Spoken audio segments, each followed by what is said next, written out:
ABC से अभी start करेंगे। तो ये बायोलॉजी की एबीसी अगर आपको समझ में आ गई तो मतलब जब हम एक्चुअल सिलेबस स्टार्ट करेंगे 11th बायोलॉजी का तो उसमें आपको किसी तरह का प्रॉब्लम नहीं आएगा। तो सबसे पहले ये जो बायोलॉजी है ये ग्रीक वर्ड है। इसमें ये जो लॉजी जो वर्ड है इसका मीनिंग होता है स्टडी। तो इसमें हमें स्टडी करना है। किसका स्टडी करना है? तो बायो। बायो मतलब लाइफ, मतलब लिविंग ऑर्गेनिजम्स का। तो बच्चों simply biology is the branch of biology that deals with the study of living organisms. Earth पे जितने भी लिविंग ऑर्गेनिजम्स हैं उन सभी लिविंग ऑर्गेनिजम्स का स्टडी हमें इस बायोलॉजी में करना है। उसी के बेसिस पे ये जो बायोलॉजी है इसमें 3 मेन ब्रांचेस है। एक ब्रांच है उसकी बॉटनी, दूसरी जो ब्रांच होती है बायोलॉजी में जूलॉजी, और तीसरी ब्रांच होती है उसकी माइक्रोबायोलॉजी। तीनों में डिफरेंस क्या है? Botany is the branch of biology that deals with the study of plants। तो इसमें हमें सभी प्लांट्स का स्टडी करना होता है।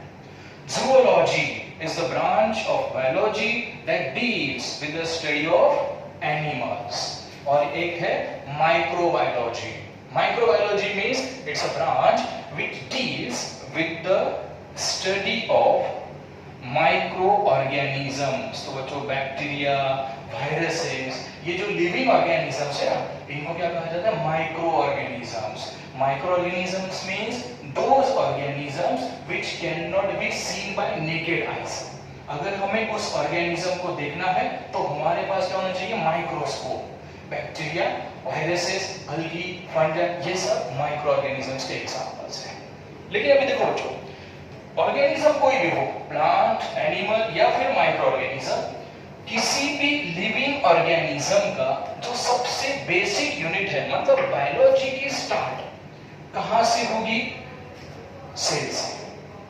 10th में आपने सेल के बारे में पढ़ा होगा that cell is the structure and function unit of life. Organism के सभी जो फंक्शनल कैरेक्टरिस्टिक है वो सेल कंट्रोल करती है। तो अब ये जो सेल होती है, सेल के 2 टाइप्स हैं। एक टाइप होता है सेल का व्हाट? Prokaryotic cell. और एक टाइप की सेल है जो होती है यूकैरियोटिक सेल। तो अब बच्चों बायोलॉजी में जितनी भी कंसेप्ट्स हैं इन सभी कंसेप्ट्स का मीनिंग उसके नाम में ही होता है, लेकिन उसके लिए जस्ट आपको वो जो कंसेप्ट है उसका डिसेक्शन करना है। अभी देखो यहाँ पे 2 वर्ड है, एक है प्रोकैरियोटिक, दूसरा है यूकैरियोटिक। अब इन दोनों कंसेप्ट्स में आपको कॉमन क्या दिखाई दे रहा है? Karyotic, karyotic. तो ये ग्रीक लैंग्वेज में ये जो कैरियन वर्ड है इसका मीनिंग होता है न्यूक्लियस। कैरियन मतलब न्यूक्लियस। तो यहां पे भी कैरियन वर्ड है तो मतलब न्यूक्लियस। अब ये न्यूक्लियस का नेचर क्या है उसके बेसिस पे ये सेल के टाइप्स हैं। तो यहां पे देखो ये कौन सी सेल है? प्रो। अब इस प्रो का मीनिंग क्या होता है? Pro means it's a primitive. Primitive मतलब नॉट वेल डेवलप्ड। जिस सेल का न्यूक्लियस वेल डेवलप नहीं होगा वो कौन सी सेल? Prokaryotic cell. और ये जो सेल है ना यूकैरियोटिक, तो इसमें यू का मीनिंग होता है that the cell having well developed nucleus. जिस सेल का न्यूक्लियस वेल डेवलप होगा वो यूकैरियोटिक, जिसका न्यूक्लियस वेल डेवलप नहीं है वो प्रोकैरियोटिक। ये 2 टाइप के सेल्स हैं। अब मैं इनका एग्जांपल आपको बताता हूं। प्रोकैरियोटिक सेल का एग्जांपल अगर हम देखें तो अर्थ पे जितने भी अलग अलग टाइप के बैक्टीरियाज है वो सब प्रोकैरियोट के एग्जांपल्स हैं। और यूकैरियोट का एग्जांपल क्या है? That all the plants and all the animals which are present on the earth are examples of eukaryotic cell। सभी प्लांट, सभी एनिमल्स इसमें इंक्लूड होंगे यूकैरियोटिक। अब आगे जाके मैं ये प्रोकैरियोटिक और यूकैरियोटिक दोनों सेल का स्ट्रक्चर आपको इन डिटेल बताने वाला हूं। अभी जस्ट आपको उनका बेसिक मीनिंग ध्यान में रखना है। न्यूक्लियस वेल डेवलप तो eukaryotic, nucleus not well develop तो वो होगी प्रोकैरियोटिक। अब यूकैरियोटिक अगर हम देखें तो मान लीजिए ये एक सेल है। किसी भी सेल में उस सेल की जो आउटर मोस्ट कवरिंग है, उस आउटर मोस्ट कवरिंग को हम क्या कहते हैं? Cell wall, the protective layer of that cell. और इस सेल वॉल के अंदर ये जो सेल वॉल है यहां पे, इसके अंदर एक लिक्विड पोर्शन होगा और इस सेल वॉल के अंदर जो लिक्विड पोर्शन है उस लिक्विड पोर्शन को जनरली कहा जाता है साइटोप्लाज्म। तो अब देखो ये जो वर्ड है साइटोप्लाज्म, प्लाज्म का मीनिंग है ये एक टाइप का फ्लूइड है। फ्लूइड मतलब ये लिक्विड है। ऐसा लिक्विड जो कहां पे प्रेजेंट है? साइटो। साइटो मतलब सेल के अंदर। The fluid which is present inside the cell is called as cytoplasm. और इसी साइटोप्लाज्म के अंदर सेल का कंट्रोलिंग सेंटर होगा और सेल का कंट्रोलिंग सेंटर मतलब न्यूक्लियस। और फिर इसी न्यूक्लियस में यहां पे जेनेटिक मटेरियल सेल का प्रेजेंट होता है और उस जेनेटिक मटेरियल को हम कहते हैं डीएनए। बच्चों अपने 10th में डीएनए आरएनए नाम तो सुना होगा दोनों का, डीएनए और आरएनए। अब ये जो डीएनए है, इस डीएनए को क्या कहा मैंने? That it is the genetic material. अब जेनेटिक मटेरियल का फंक्शन क्या है? Genetic material helps in transmission of characters from one generation to another generation. अभी हमारे जो पेरेंट्स है, हमारे पेरेंट्स के कैरेक्टर अगर हमारे मतलब नेक्स्ट जनरेशन में जो ट्रांसमिट हुए वो किसकी वजह से? तो वो सोनली डीएनए की वजह से।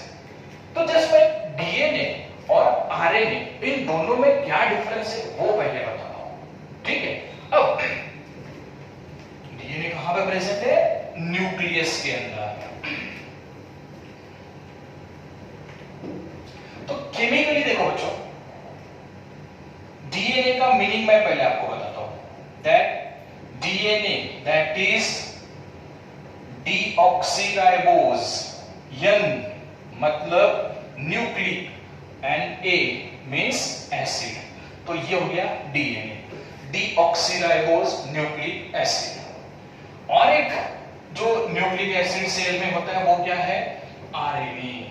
अब ये आरएनए जो है, इसका मैं मीनिंग पहले बताता हूं आपको और उसके बाद फिर इनमें केमिकल डिफरेंस क्या है वो मैं बताऊंगा। आरएनए में आर का मीनिंग होता है राइबोस, N मतलब न्यूक्लिक और A एसिड। तो ये क्या हो गया? Ribose nucleic acid. अब बच्चों इन दोनों में क्या डिफरेंस है, क्या सिमिलरिटीज है? देखो इन दोनों के नाम को अगर हम देखें, दोनों क्या है? दोनों एसिड्स हैं, बराबर है? अब ये एसिड क्या है? वैसे केमिस्ट्री में आगे आपको कंसेप्ट आएगा।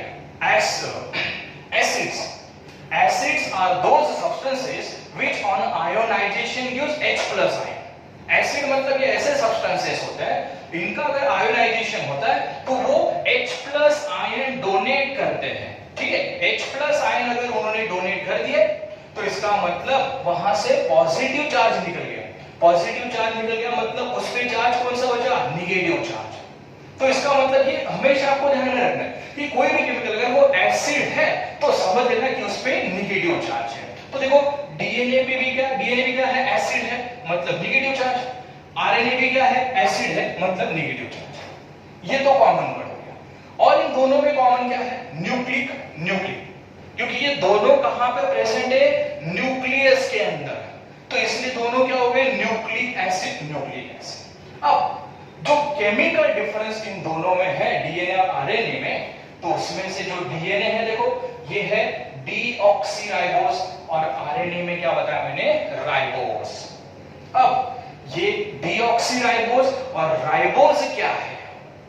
इसके लिए एक कंसेप्ट आपको पता होनी चाहिए, और वो कंसेप्ट वैसे तो केमिस्ट्री में भी आपको आएगी है, और शायद से 10 तक आपने पढ़ा होगा। कार्बोहाइड्रेट्स जैसे बच्चों ग्लूकोज, सुक्रोज, लैक्टोज, माल्टोज, ये जो शुगर्स है ना, ये सब शुगर्स मतलब ये कार्बोहाइड्रेट्स हैं।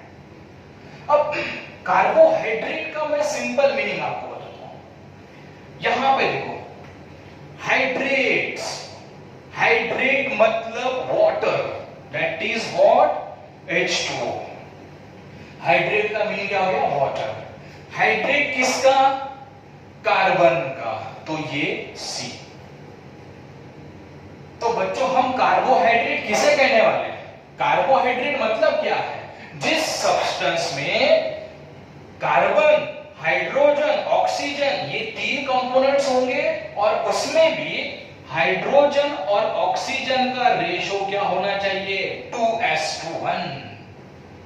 तो ऐसे बहुत, मतलब इसमें कुछ एक्सेप्शन भी है, ऐसे भी कुछ शुगर्स है जिनमें ये फॉर्मूला फॉलो नहीं होता, लेकिन वो कार्बोहाइड्रेट्स है। अब वो बताता हूं मैं। हाँ, इसमें आपको ये समझ लेना बच्चों कि जितना कार्बन का नंबर होगा, सिंपल कार्बोहाइड्रेट का फॉर्मूला, मैं जनरल फॉर्मूला आपको बताता हूं, CnH2nOn, ये सिंपल कार्बोहाइड्रेट का जनरल फॉर्मूला है। अब देख, सबसे सिंपल जो शुगर है वो है ग्लूकोज। ग्लूकोज का फॉर्मूला मतलब देखो, ये C6H12O6। देखो बच्चों, फॉर्मूला क्या है, कार्बन का नंबर, ये नंबर ऑफ एटम्स, कार्बन कितने हैं 6, ऑक्सीजन कितने हैं 6, कार्बन ऑक्सीजन का नंबर तो सेम हो गया। ध्यान में क्या रखना है, जितना ऑक्सीजन का नंबर होगा उसका डबल हाइड्रोजन का नंबर होगा। ऑक्सीजन का नंबर 6 है, तो हाइड्रोजन कितने हो गए, 12 हो गए, बराबर। अब देखो, आरएनए की जो ये जो शुगर है ना, राइबोज शुगर, इस राइबोज शुगर में कार्बन नंबर होते हैं 5 कार्बन्स आर प्रेजेंट है। तो देखो, कार्बोहाइड्रेट है मतलब कार्बन, हाइड्रोजन, ऑक्सीजन है, उसमें से मैंने बताया कार्बन का नंबर 5, तो हाइड्रोजन और ऑक्सीजन का नंबर आपको पता होना चाहिए। फॉर्मूला क्या है, जितना कार्बन का नंबर है उतना ही नंबर किसका होगा, ऑक्सीजन का। ऑक्सीजन रिमेन्स सिमिलर, इक्वल 5, और जितना ऑक्सीजन है उसका डबल हाइड्रोजन होगा, तो हाइड्रोजन क्या हो गया 10, C5H10O5। ये कौन सी शुगर हो गई, राइबोज। और ये राइबोज शुगर किसमें प्रेजेंट है, आरएनए के अंदर। और यहां पे देखो, डीएनए की शुगर कौन सी है, डीऑक्सीराइबोज।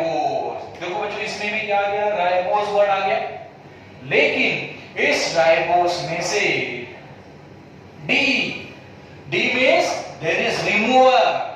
किसका रिमूवल हुआ है, एक ऑक्सीजन का। तो यही जो शुगर है देखो, दैट इज C5H10O4। तो अब बच्चों, ये डीएनए और आरएनए का सबसे मेन केमिकल डिफरेंस हो गया।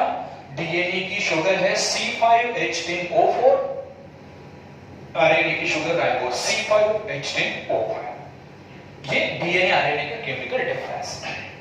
अब आगे जाके हमें ये सेल का स्ट्रक्चर भी पूरा पढ़ना है, लेकिन उससे पहले मैं कंसेप्ट आपको बताता हूं जो कि आज की डेट में बहुत इंपॉर्टेंट है। दैट इज व्हाट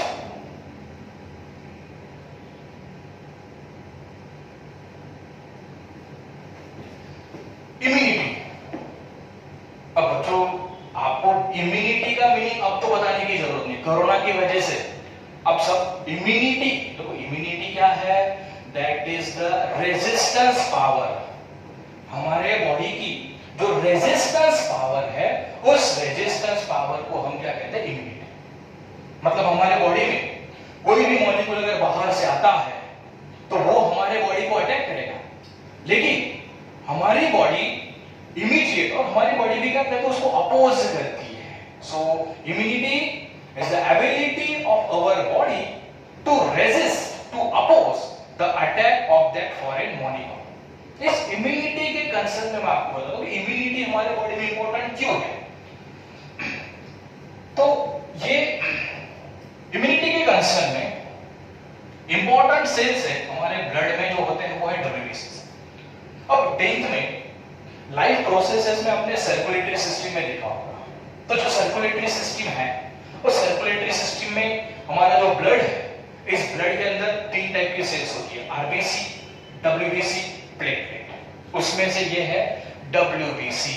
डब्ल्यूबीसी मतलब व्हाइट ब्लड सेल। ये जो व्हाइट ब्लड सेल्स है, इन सेल्स को कहा जाता है सोल्जर्स ऑफ आवर बॉडी। ये हमारे बॉडी के सोल्जर्स, मतलब इनका फंक्शन क्या है? हमारी बॉडी का प्रोटेक्शन करना। वो प्रोटेक्शन कैसे करते हैं, वो मैकेनिज्म मैं यहां पे आपको बताऊंगा। तो ये डब्ल्यूबीसी के जो अलग अलग टाइप्स है, उसमें से 2 टाइप्स है, एक ये सब टाइप्स है एक्चुअली उसके, टी और बी सेल। टी और बी दोनों किसके टाइप्स है? डब्ल्यूबीसी के टाइप्स है। दोनों का फंक्शन क्या है? हमारी इम्यूनिटी को बढ़ाना। अब दोनों अगर ये डब्ल्यूबीसी के टाइप है, तो इनका फंक्शन कैसे होता है? अब मान लीजिए बच्चों, यहां पे ये मैंने लिखा एक फॉरेन मॉलिक्यूल। फॉरेन मॉलिक्यूल मतलब ये बैक्टीरिया भी हो सकता है, ये वायरस भी हो सकता है, कोई भी, वो लिविंग हो सकता है, नॉन लिविंग हो सकता है। अब सपोज डस्ट अगर हमारी बॉडी में जाती है, तो वो हमारे बॉडी के लिए क्या? Foreign molecule. Contaminated air, contaminated food अगर हम ईट करते हैं, तो वो फॉरेन मॉलिक्यूल जो हमारे बॉडी में है। तो ये जो फॉरेन मॉलिक्यूल है, इस फॉरेन मॉलिक्यूल को सपोज इसकी बॉडी में एंट्री हो गई, ठीक है, किसके थ्रू? जो भी एयर हमने इनहेल की उसके थ्रू, या फिर जो फूड हमने ईट किया उसके थ्रू। अब ये मॉलिक्यूल जो बॉडी में एंटर हो चुका है, इसका टारगेट क्या है? बॉडी में एंट्री करने के बाद सबसे पहले तो उसका टारगेट होगा बॉडी में मल्टीप्लाई होना। मल्टीप्लाई होना मतलब उसकी बहुत सारी कॉपीज बनाना। एक बार अगर वो मल्टीप्लाई हो गया, तभी जाके वो वहां पे डिसीज कॉज कर सकता है। डिसीज कब होगा? जब उसका मल्टीप्लिकेशन होगा। मल्टीप्लिकेशन कब होगा?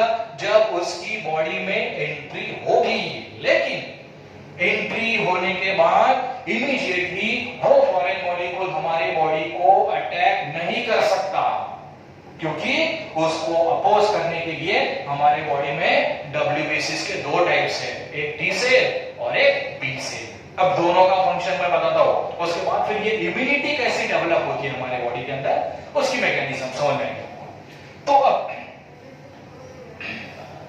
ये फॉरेन मॉलिक्यूल बॉडी में आ गया, तो इसको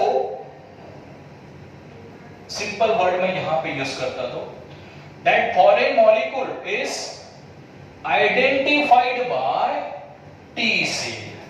अब मैं लास्ट में ये भी बताऊंगा कि इसको टी सेल क्यों कहा जाता है, इसको बी सेल क्यों कहा जाता है, वो अभी समझ में आएगा। जैसे ही ये फॉरेन मॉलिक्यूल बॉडी में आ गया, तो वो हमारे बॉडी का पार्ट है या फॉरेन है, ये आइडेंटिफाई करना, ये किसका फंक्शन है? टी सेल का। अब जैसे ही टी सेल को समझ में आ गया कि हमारे बॉडी में फॉरेन मॉलिक्यूल आ चुका है, फॉरेन मॉलिक्यूल मतलब ये बॉडी का क्या है? टेररिस्ट है, बराबर है, जो बॉडी को अटैक करने वाला है। तो इमीडिएटली ये जो टी सेल है, इसके 2 क्लोन बन जाते हैं।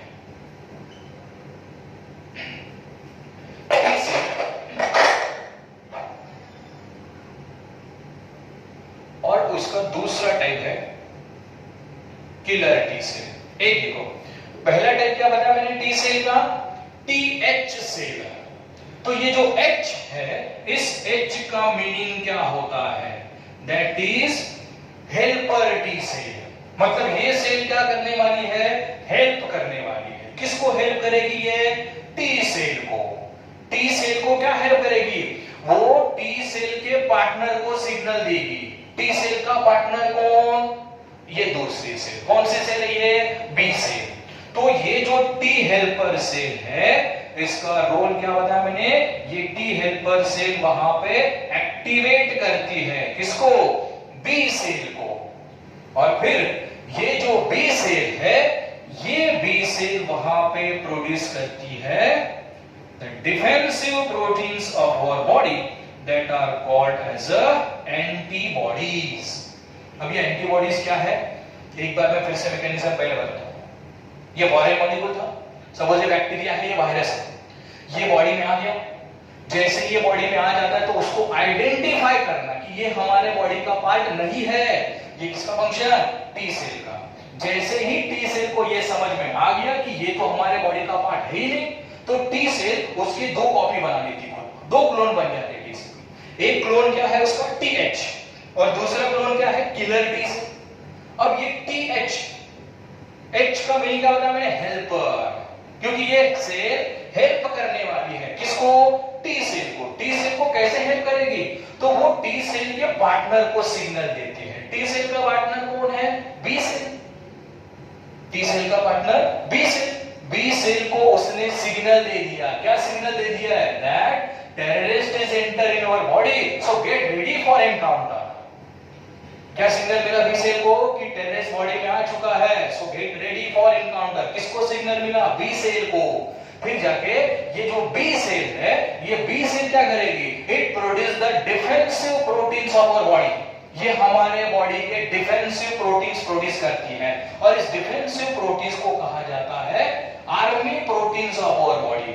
Army proteins of our body मतलब एंटीबॉडीज। और ये जो एंटीबॉडी है, इस एंटीबॉडी का फंक्शन क्या होता है? इसका फंक्शन होता है किल करना। किसको किल करना? फॉरेन मॉलिक्यूल को। तो बच्चों ये जो फॉरेन मॉलिक्यूल है, ये तो अब किल हो गया। किल हो गया मतलब वो फॉरेन मॉलिक्यूल अब मल्टीप्लाई नहीं होगा। अब वो मल्टीप्लाई नहीं होगा मतलब अब वो डिसीज कॉज नहीं कर सकता। अगर वो डिसीज कॉज नहीं कर सकता मतलब ये हमारे बॉडी का प्रोटेक्शन हो गया, मतलब ये हमारे बॉडी की इम्यूनिटी डेवलप हो गई। ये समझ आ गया सबको? किसकी वजह से हुई है mechanism? B cell. B cell को सिग्नल किसने दिया? टीएच सेल ने। टीएच किसका टाइप है? टी का। लेकिन ये कब डेवलप होगा? सिर्फ और सिर्फ फॉरेन मॉलिक्यूल बॉडी में आने के बाद, अदरवाइज नहीं। और एक दूसरा टाइप कौन सा? Killer T cell. इसके तो नाम में उसका फंक्शन है। ये किलर टी सेल, ये भी कुछ ऐसे केमिकल सीक्रेट करती है, वो भी किसको किल करता है? उस फॉरेन मॉलिक्यूल को। साइमल्टेनियसली दोनों मैकेनिज्म होती है, ये भी किल करेगा, ये भी किल करेगा। तो इसमें अभी देखो बच्चों, एक डिसीज सुना होगा आपने, एड्स, एक्वायर्ड इम्यूनोडेफिशिएंसी सिंड्रोम। तो एड्स का जो पेशेंट है उसकी इम्यूनिटी बहुत कम हो जाती है, और इम्यूनिटी कम होने की वजह से उसकी डेथ वहां पे होती है। तो होता क्या है? एड्स का जो वायरस है वो है एचआईवी वायरस। ये एचआईवी वायरस, ये जो सेल है ना टीएच सेल, इसको अटैक करता है। अगर टीएच सेल ही नहीं है उसकी बॉडी में तो वो बी सेल को सिग्नल ही नहीं मिलेगा। अगर बी सेल को सिग्नल नहीं मिला तो ये आर्मी प्रोटीन जो हमारे बॉडी के होते हैं, एंटीबॉडीज, वही प्रोड्यूस नहीं होंगे। अगर एंटीबॉडीज प्रोड्यूस नहीं हुई तो वो फॉरेन मॉलिक्यूल किल नहीं होगा। ये भी बताया मैंने कि इम्यूनिटी डायरेक्टली स्टॉप हो जाएगी, इम्यूनिटी कम होगी। ये तो मैकेनिज्म उसमें ऑपरेट होगी, लेकिन ये मैकेनिज्म इसकी कंप्लीटली स्लो है। So as a reason virus का नंबर इतना फास्टली वहां पे डेवलप हो जाता है जिससे कि उस इंडिविजुअल की वहां पे डेथ होती है। तो ये इम्यूनिटी कौन सी सेल की वजह से? डब्ल्यूबीसी। दो सेल बताए ना मैंने, एक टी सेल और एक बी सेल। अब लास्ट में ये, इसको टी सेल नाम क्यों दिया जाता, इसको बी सेल नाम क्यों दिया जाता? क्योंकि ये दोनों जो सेल्स है ये कहां पे प्रोड्यूस होती है? Both of this cells get produced in bone marrow. ये कहां पे प्रोड्यूस होगी? बोन। हमारे बॉडी में जो लॉन्गर बोन्स है ना, उनमें जो कैविटीज है वो बोन मैरो। दोनों भी सेल वहीं पे प्रोड्यूस होंगी, टी सेल भी बी सेल भी। लेकिन जब देखो यहां पे बोन मैरो में जब वो सेल्स प्रोड्यूस होंगी तो वो दोनों सेल्स वहां पे इनएक्टिव फॉर्म में होती है, मतलब वो वहां पे फंक्शन नहीं कर सकती। तो यहां से बोन मैरो में से ये एक टाइप की जो सेल है, हमारे बॉडी में ग्लैंड है एक्चुअली, उस ग्लैंड का नाम है थाइमस ग्लैंड। ये थाइमस क्या है? ग्लैंड है। और ये थाइमस ग्लैंड हमारे ये जो हार्ट है ना, हार्ट के बैक साइड में है। ये थाइमस ग्लैंड में आके एक जो सेल है वो मैच्योर होगी, और यहां पे वो सेल एक्टिव होगी। कहां पे एक्टिव हुई वो सेल? थाइमस में। इसलिए थाइमस का इनिशियल लेटर क्या है? टी, तो उसको नाम दिया जाता है टी सेल। अब बची दूसरी सेल। दूसरी सेल कौन सी है? Bone marrow, B cell. ये बी सेल भी कहां पे प्रोड्यूस हुई थी? बोन मैरो में। लेकिन वो कैसे थी? इनएक्टिव। कुछ दिन के बाद यही सेल बोन मैरो में ही एक्टिव हो जाएगी। तो वो सेल कहां पे एक्टिव हुई? बोन मैरो में। तो बोन मैरो का इनिशियल लेटर क्या है? बी, तो वो होगी बी सेल। तो टी बी दोनों इम्यूनिटी इंक्रीज करते हैं, लेकिन वो जिस ऑर्गन में एक्टिव होंगे उस ऑर्गन के इनिशियल लेटर से उसको नाम दिया जाता है। टी सेल जो है, इस टी सेल के बारे में क्या होता है मैंने? वो कहां पे मैच्योर होगी? थाइमस में। और जो बी सेल है वो कहां पे मैच्योर होगी? बोन मैरो में। तो थाइमस का टी, बोन मैरो का बी। ये हो गया रिगार्डिंग द डब्ल्यूबीसी। अब ये जो डब्ल्यूबीसी है इसका ये एक ही फंक्शन नहीं है, ये और एक एक्टिविटी शो करती है रिगार्डिंग इम्यूनिटी, वो भी मैं आपको यहां पे बताता हूं।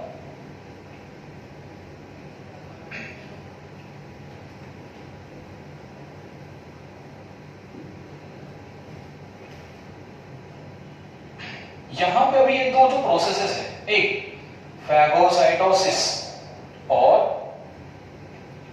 पिनोसाइटोसिस। मतलब बहुत से चैप्टर्स 11th 12th बायोलॉजी में ऐसे हैं कि जिनमें रिपीटेडली ये दोनों वर्ड्स आते हैं, फैगोसाइटोसिस, पिनोसाइटोसिस। एक सिंपल मीनिंग में इनका बताता हूं। फैगोसाइटोसिस मतलब ईटिंग प्रोसेस और पिनोसाइटोसिस मतलब ड्रिंकिंग प्रोसेस। ये ईटिंग प्रोसेस है, ये ड्रिंकिंग प्रोसेस है। दोनों में डिफरेंस क्या है? तो देखो, ये जो डब्ल्यूबीसीज है, इन डब्ल्यूबीसीज का शेप अगर हम देखें तो डब्ल्यूबीसीज किस टाइप की सेल्स है? डब्ल्यूबीसीज आर अमीबॉइड सेल्स। मतलब उनका शेप अमीबा जैसे होगा। अमीबा तो आपको पता ही है, अमीबा का शेप कैसा होता है? Irregular, that is not definite one. तो यहां पे ये जो अमीबा है, अमीबा लाइक सेल्स, ये डब्ल्यूबीसी होगी सपोज। अब यहां पे ये हो गया एक फॉरेन मॉलिक्यूल, ठीक है। इसके पहले वही मैकेनिज्म बताया मैंने, फॉरेन मॉलिक्यूल आ गया तो उसको किल करना, यहां पे भी वही होने वाला है, लेकिन मैकेनिज्म डिफरेंट है। ये फॉरेन मॉलिक्यूल है, सपोज आप कंसीडर कर लो कि एक बैक्टीरिया है, ये बैक्टीरिया, ये डब्ल्यूबीसी फॉरेन। तो डब्ल्यूबीसी क्या करेगी? कुछ ऐसे केमिकल्स वो सीक्रेट करती है, ये डब्ल्यूबीसी की वो है, यहां पे सेल मेम्ब्रेन। ये डब्ल्यूबीसी कुछ ऐसे केमिकल सीक्रेट कर देगी जिससे कि वो फॉरेन मॉलिक्यूल उसकी तरफ अट्रैक्ट हो जाएगा। यहां से ऐसे केमिकल्स उसने सीक्रेट कर दिए, फॉरेन मॉलिक्यूल उसके तरफ अट्रैक्ट हो गया, ठीक है, यहां पे आ गया। उसके बाद ये डब्ल्यूबीसी का सेल मेम्ब्रेन और इनर साइड में ऐसे कॉन्स्टिट्यूट हो गया। ये डब्ल्यूबीसी और कुछ केमिकल्स यहां पे सीक्रेट कर देगी, जैसे कि ये फॉरेन मॉलिक्यूल और उसके नजदीक, मतलब वो फॉरेन मॉलिक्यूल्स इनर साइड में आ गए। अब इतना अंदर आने के बाद, ये फॉरेन मॉलिक्यूल इतना अंदर अगर आ गया तो उसके बाद डब्ल्यूबीसी क्या करती है? उसका जो सेल मेम्ब्रेन है ना, यहां से ब्रेक कर देगी और बाहर से नया सेल मेम्ब्रेन वो बना देगी। तो जिससे कि क्या हो गया? उस फॉरेन मॉलिक्यूल को उसने कैप्चर कर लिया। क्या हो गया? कैप्चरिंग, एंगल्फ कर। तो फॉरेन मॉलिक्यूल जो पहले बाहर था तो वो सेल के अंदर आ गया। अब सेल के अंदर आ गया मतलब ये जो प्रोसेस हो गई, दैट इज द एंगल्फिंग। उसको उसने एंगल्फ कर लिया और एंगल्फ करने के बाद ये डब्ल्यूबीसी क्या करती है? डब्ल्यूबीसी में कुछ ऐसे केमिकल्स होते हैं, कुछ ऐसे एंजाइम्स होते हैं जो उस फॉरेन मॉलिक्यूल को फाइनली क्या कर डालते हैं? Break down. वो फॉरेन मॉलिक्यूल एक ही था, अब जाके वो फॉरेन मॉलिक्यूल ब्रेक हो गया। अब मॉलिक्यूल ब्रेक हो गया मतलब वो तो किल हो गया, वो किल हो गया मतलब अब वो बॉडी में डिसीज कॉज नहीं कर सकता। इस केस में भी क्या होगा? बॉडी का प्रोटेक्शन हुआ, मतलब ये होगी हमारी और एक टाइप की इम्यूनिटी। तो मैंने आपको क्या बताया? फैगोसाइटोसिस, पिनोसाइटोसिस है, ये मैकेनिज्म तो दोनों में वही है, लेकिन एक डिफरेंस क्या बताया मैंने इनके बारे में? फैगोसाइटोसिस मतलब ईटिंग प्रोसेस, पिनोसाइटोसिस मतलब ड्रिंकिंग प्रोसेस। जस्ट डिफरेंस क्या है? ये आने वाला जो मॉलिक्यूल है ना, ये आने वाला मॉलिक्यूल अगर सॉलिड है, हम हीट क्या करते हैं सॉलिड, तो अपकमिंग मॉलिक्यूल अगर सॉलिड है तो वो फेगोसाइटोसिस, और यही मॉलिक्यूल अगर लिक्विड है तो उसे कहा जाता है पिनोसाइटोसिस। तो ये दोनों प्रोसेसेस है जो भी कैरिड आउट होंगी WBC में ही, जो कि हमारे ब्लड की 3 इंपॉर्टेंट सेल्स में से एक सेल है, उसका जो फंक्शन है वही regarding the immunity, foreign molecule को कीप करना। अब बच्चों इसके बाद इम्यूनिटी तो आपको क्लियर होगी, that is the resistance power of our body. अब इस इम्यूनिटी के बाद मैं आपको एक इंपॉर्टेंट कंसेप्ट बताता हूं, what that is the metabolism. अब ये मेटाबॉलिज्म जो है, it is one another Greek word, इसका सिंपल मीनिंग है it is the sum of all the chemical reactions inside the cell. किसी भी सेल में जितनी अलग अलग टाइप की रिएक्शंस होती है, उन सभी रिएक्शंस को कॉमनली कहा जाता है मेटाबॉलिज्म। अब जैसे कि अगर हम फूड ईट करते हैं तो वो फूड ईट करने के बाद उस फूड का क्या होगा, डाइजेशन होगा, पहली प्रोसेस। डाइजेशन होने के बाद रेस्पिरेशन होगा, जिससे कि एनर्जी जनरेट होगी, और एनर्जी जनरेट होने के बाद फिर सब अलग अलग एक्टिविटीज वहां पे कैरिड आउट होंगी।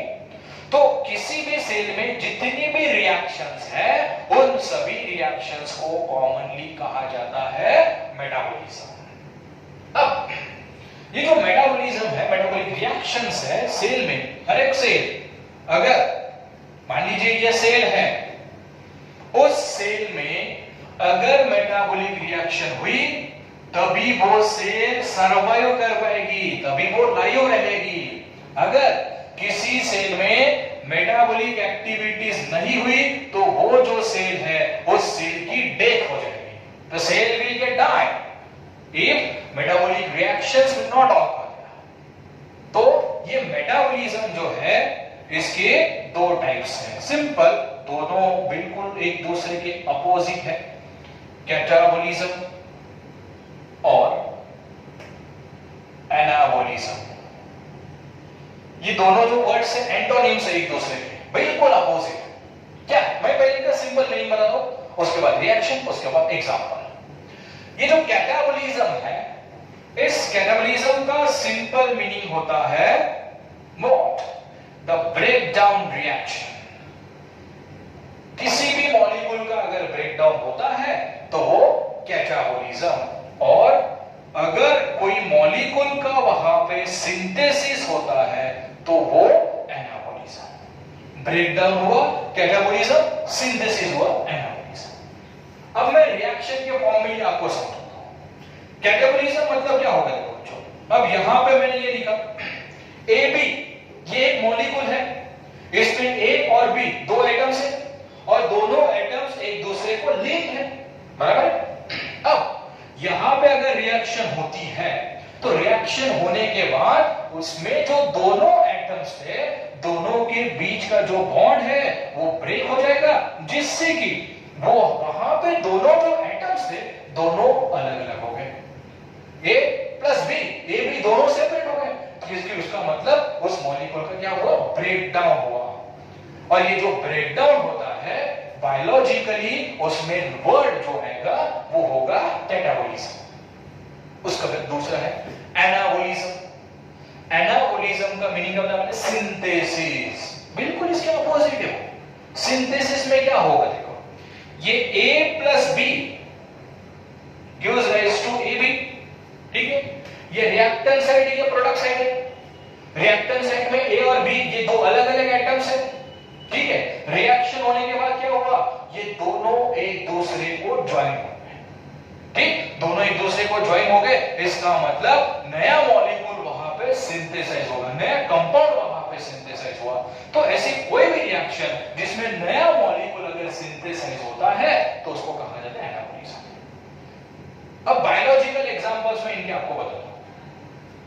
कैटाबॉलिज्म का सिंपल एग्जांपल है रेस्पिरेशन प्रोसेस, सेल में जो एनर्जी प्रोडक्शन के लिए प्रोसेस होती है रेस्पिरेशन। और एनाबॉलिज्म जो है इस एनाबॉलिज्म का एग्जांपल है very common process we can observe in case of green plant, that is the photosynthesis. जो फोटोसिंथेसिस का बेसिक मीनिंग तो आपको पता होगा। What is the photosynthesis? As we know that plants are autotrophs. They are autotrophs means they can synthesize their own food. वो खुद का food खुद सिंथेसाइज करते हैं। मतलब किसी भी प्रोसेस जिसके थ्रू लिविंग ऑर्गेनिज्म उसका फूड खुद बना सकता है, वो प्रोसेस होगी फोटोसिंथेसिस की। और ये जो फोटोसिंथेसिस है ये एनाबॉलिक टाइप की रिएक्शंस है। ये रेस्पिरेशन, ये फोटोसिंथेसिस, ये दोनों सेपरेट चैप्टर्स हमें आगे जाके 11th में पढ़ने हैं।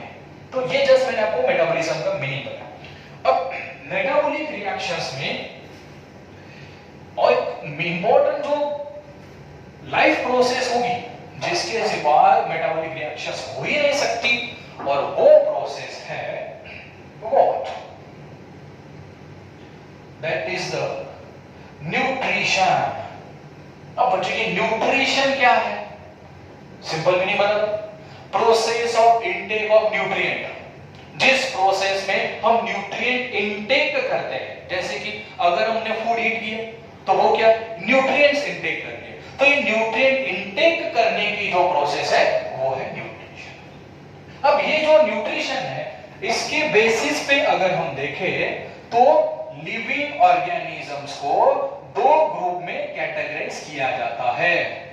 एक ग्रुप है ऑटोट्रॉफ और एक ग्रुप वहां पे होता है वो है हेटेरोट्रॉफ।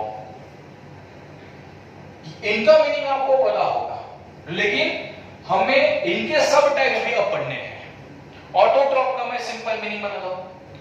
ऑटो मतलब सिर्फ, जैसे कि प्लांट्स है, अर्थ पे जो मोस्ट ऑफ जो ग्रीन प्लांट्स है वो कैसे है? ऑटोट्रॉफ है। Autotroph means those organisms which can synthesize their own food, जो खुद का फूड खुद बना सकते हैं, वो autotroph. Hetero different, that depend on another organism for the food, मतलब जो फूड के लिए दूसरों पे डिपेंड होते हैं वो हेटेरोट्रॉफ। जो खुद बना सकते हैं वो ऑटोट्रॉफ। अब इनके टाइप्स क्या है? ये जो ऑटोट्रॉफ है, इस ऑटोट्रॉफ के फर्दर दो टाइप्स हैं। एक बस डिफरेंस आपको ध्यान में रखना है दोनों में। एक टाइप है फोटो ऑटोट्रॉफ और एक दूसरा टाइप उसमें है कीमो ऑटोट्रॉफ। तो बच्चों इसमें देखो, दोनों में अगर हम देखें कॉमन वर्ड क्या दिखाई दे रहा है? ऑटोट्रॉफ। बराबर है, खुद का फूड को खुद सिंथेसाइज कर सकते हैं। लेकिन एक डिफरेंस जो इन दोनों में है वो ये वाला, जितने भी ग्रीन प्लांट्स है सब फोटो ऑटोट्रॉफ है। तो फोटो मतलब लाइट एनर्जी। ये जो फोटो है, इस फोटो का मीनिंग क्या होता है? Light energy coming from the sun. तो जो ऑर्गेनिज्म खुद का फूड सिंथेसाइज करने के लिए सन से आने वाली लाइट एनर्जी अगर वो यूज करता है तो वो फोटो ऑटोट्रॉफ। ग्रीन प्लांट इसके एग्जांपल। हाँ, सभी ग्रीन प्लांट इसमें हम इंक्लूड नहीं कर सकते। उसमें एक्सेप्शनल एग्जांपल जो होता है, कस्कोटा करके एक प्लांट है, वो पैरासिटिक प्लांट है, वो फोटोसिंथेसिस नहीं करता, ऐसा एक्सेप्शनल है। लेकिन मोस्ट ऑफ सभी जो प्लांट्स है वो फोटो ऑटोट्रॉफ है। ऑटोट्रॉफ और एक टाइप क्या है देखो बच्चों, केमो ऑटोट्रॉफ। तो केमो ऑटोट्रॉफ मतलब ये भी तो खुद का फूड खुद सिंथेसाइज कर ही सकते हैं, लेकिन खुद के फूड के सिंथेसिस के लिए इनको क्या चाहिए? दे needs the energy source that is of chemical energy, chemical form. तो केमो ऑटोट्रॉफ का सिंपल मीनिंग क्या हो गया? Those autotrophs which can synthesize the chemical energy for the synthesis of their own food। उनको अगर उनका फूड बनाना है तो उसके फूड को सिंथेसाइज करने के लिए उसमें जो एनर्जी चाहिए वो कौन सी एनर्जी चाहिए? उनको केमिकल एनर्जी चाहिए। ये दोनों टाइप के हो गए ऑटोट्रॉफ के। अब ये वाला हेटेरोट्रॉफ। हाँ, इसका एग्जांपल क्या होगा? ये केमो ऑटोट्रॉफ जो है ना, इसमें आते हैं कुछ बैक्टीरियाज, बैक्टीरिया इसमें सब प्लांट्स हैं। अब ये हेटेरोट्रॉफ का मीनिंग क्या बताया मैंने? जो दूसरों पे डिपेंड है, फूड के लिए दूसरों पे डिपेंड है। सब एनिमल्स इस कैटेगरी में आते हैं, लेकिन इसमें भी हम कह सकते हैं इसके दो ग्रुप कौन से हैं? Heterotrophs are further categorized in two types. Some heterotrophs are called as a parasites or some are called as saprophytes. दोनों में डिफरेंस क्या है बच्चों? Parasite, saprophyte. एग्जांपल बताऊंगा उसके बाद। पैरासाइट का पहले मीनिंग तो देख लो। अब यहां पे मैंने दो ऑर्गेनिजम्स लिखे, ये फर्स्ट, ये सेकंड। फर्स्ट वाला ऑर्गेनिज्म कैसा है? लिविंग है, लाइव है, और दूसरा कैसे? वो भी लिविंग है। अब इन दोनों में से अगर कोई ऑर्गेनिज्म है जो दूसरे लिविंग ऑर्गेनिज्म से फूड गेन करता है तो वो क्या है? पैरासाइट। अब इसमें अगर हम सिंपल देखें बच्चों, मलेरियल पैरासाइट, ह्यूमन बीइंग को मलेरिया होता है। मलेरिया कब होगा? After the bite of mosquito, बराबर है। अब ये जो मॉस्किटो है ये ह्यूमन बीइंग को बाइट करता है, तो इसका मतलब ह्यूमन जो ब्लड है उस ब्लड पे वो फीड करता है। तो ये वन ऑर्गेनिज्म, मतलब ये क्या हो गया? ये मॉस्किटो है, इसने किसके ब्लड को फीड कर दिया? तो वो फीड करता है ह्यूमन बीइंग के ब्लड पे। ओके, मॉस्किटो भी लिविंग है, ह्यूमन भी लिविंग है। The organism which obtain the food from another living organism, एक ऑर्गेनिज्म जो दूसरे लिविंग ऑर्गेनिज्म से फूड लेगा वो पैरासाइट। ओके बात। उस दूसरा सैप्रोफाइट। सैप्रोफाइट मतलब यहां पे भी एक लिविंग ऑर्गेनिज्म है जो फूड गेन करेगा, किससे? दूसरे ऑर्गेनिज्म के डेड मैटर से, दूसरे ऑर्गेनिज्म के डेड मैटर से। अब सपोज किसी एनिमल की अगर डेथ हो जाती है, ठीक है, 3-4 दिन के बाद वो जो डेड बॉडी है उसमें से पर्टिकुलर स्मेल आती है। तो वो स्मेल क्यों आती है? क्योंकि उसमें बैक्टीरियाज ग्रो हो जाते हैं और वो बैक्टीरियाज उस डेड मैटर पे जो भी फूड होगा वो फूड वहां से गेन करते हैं। तो बैक्टीरिया क्या है? लिविंग है, उसने तो उस प्लांट की या एनिमल की डेड बॉडी से फूड गेन करना है। तो अगर कोई ऑर्गेनिज्म दूसरे डेड मैटर से फूड गेन करता है तो वो सैप्रोफाइट। अगर एक लिविंग ऑर्गेनिज्म दूसरे लिविंग ऑर्गेनिज्म से फूड गेन करता है तो वो पैरासाइट। ओके, ये दोनों टाइप्स हो गए हेटेरोट्रॉप्स के। एक 2 मिनट में फिर से एक बार मैं रिवाइज करता हूं। On the basis of intake of nutrients, living organisms are categorized into two types: autotroph, heterotroph. Autotrophs are those organisms which can synthesize their own food, while heterotrophs are those organisms which depend on another organism for their food. Further, autotrophs are categorized into two types: photoautotroph and chemoautotroph. What are the photoautotrophs? The autotrophs which obtain their food or which synthesize their food with the help of light energy, जिनको खुद के food को synthesise करने के लिए light energy चाहिए, वो फोटोऑटोट्रॉफ। What about the chemoautotroph? They do not use any kind of light energy. They need what? Chemical energy for the synthesis of their own food, are called as chemoautotroph. What about the heterotrophs? Heterotrophs are further categorized into two types: parasites and saprophytes. What are the parasites? Parasites means one living organism obtaining the food from another living organism. एक organism दूसरे living organism से food gain, तो जो food gain करता है वो parasite। saprophyte का meaning क्या बताया मैंने? One living organism obtaining the food from the dead matter of that another living organism. वो जो ऑर्गेनिज्म है जो फूड लेने वाला है वो दूसरे ऑर्गेनिज्म के डेड मैटर से वो न्यूट्रिएंट गेन करता है, वो होते हैं सैप्रोफाइट्स। तो बच्चों मैंने आपको 3 कांसेप्ट्स आज बताए। एक सबसे पहले कांसेप्ट क्या बताया? सेल के 2 type, prokaryotic cell, eukaryotic cell. Simple meaning क्या बताया मैंने? प्रोकैरियोटिक मतलब जिस सेल का न्यूक्लियस वेल डेवलप नहीं होगा, आगे जाके वो हमें इन डिटेल पढ़ना है। यूकैरियोटिक मतलब जिसका न्यूक्लियस वेल डेवलप है।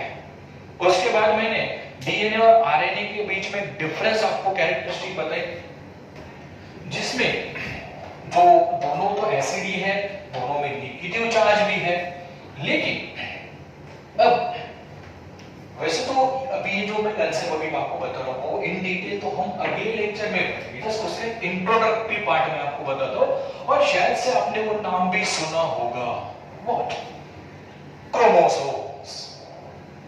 अब ये क्रोमोसोम्स क्या है? ये भी एक ग्रीक वर्ड है। इसमें जो मतलब बॉडी, कैसी बॉडी है ये? क्रो मतलब कलर्ड बॉडी। ये कहां पे प्रेजेंट है? ये न्यूक्लियस के अंदर है। अब देखो ये सेल की सेल वॉल है, ये सेल का साइटोप्लाज्म है, और उसके अंदर ये न्यूक्लियस है, और इस न्यूक्लियस के अंदर ये क्या है? क्रोमोसोम है। तो हम ये जो कहते हैं ना न्यूक्लियस के अंदर क्या है? डीएनए। तो अकेला डीएनए नहीं होता उसमें क्या होता है?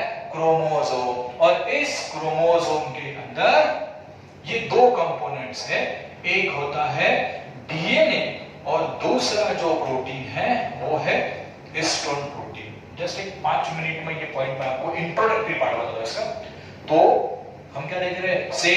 सेल के अंदर ये न्यूक्लियस के अंदर क्या है? क्रोमोसोम। तो इस क्रोमोसोम में क्या है? इलेक्ट्रॉन माइक्रोस्कोप में ये दिखता है। तो उसमें दो कंपोनेंट है, डीएनए, हिस्टोन प्रोटीन। क्या है ये बताओ? डीएनए इंट्रोडक्टरी पहले पार्ट में क्या होता है? डीएनए एसिड है, मतलब उस पे चार्ज क्या होगा? नेगेटिव। अब डीएनए का स्ट्रक्चर अगर हम देखें तो डीएनए डबल स्ट्रैंडेड होता है। डीएनए में दो स्ट्रैंड्स होते हैं, और ये दोनों स्ट्रैंड्स कैसे? बिल्कुल एक दूसरे के अराउंड ऐसे क्वाइड होते हैं।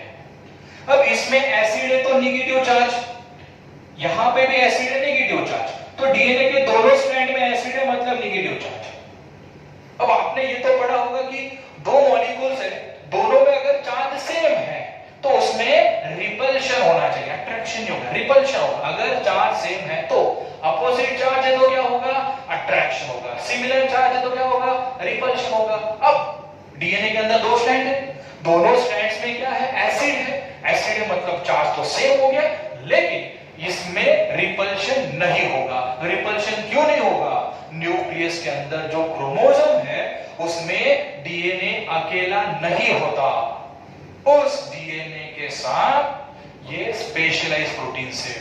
आपके 11th और 12th के सिलेबस में सबसे ज्यादा बार ये वर्ड रिपीट होगा, हिस्टोन प्रोटीन्स।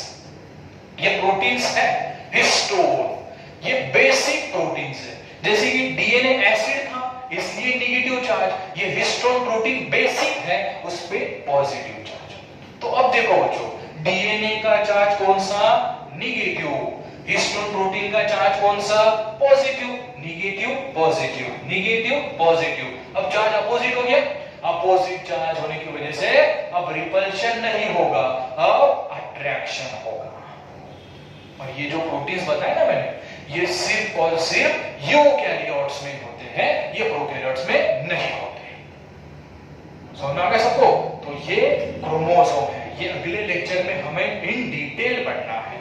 तो आज के लिए हम यहां पे रुकते हैं, लेकिन आज जो पार्ट मैंने आपको पढ़ा है वो समझ में आ गया? भाग्य लक्ष्मी समझ में आ गया बेटा? समझ में आ गया आपको? ओके, धन्यवाद। ठीक, तो आज के लिए हम यहां पे रुकते हैं। कल का जो शेड्यूल होगा वैसे आपको वो शेड्यूल दिया जाएगा कल का, तो कल अपन कंटिन्यू। Okay, thank you.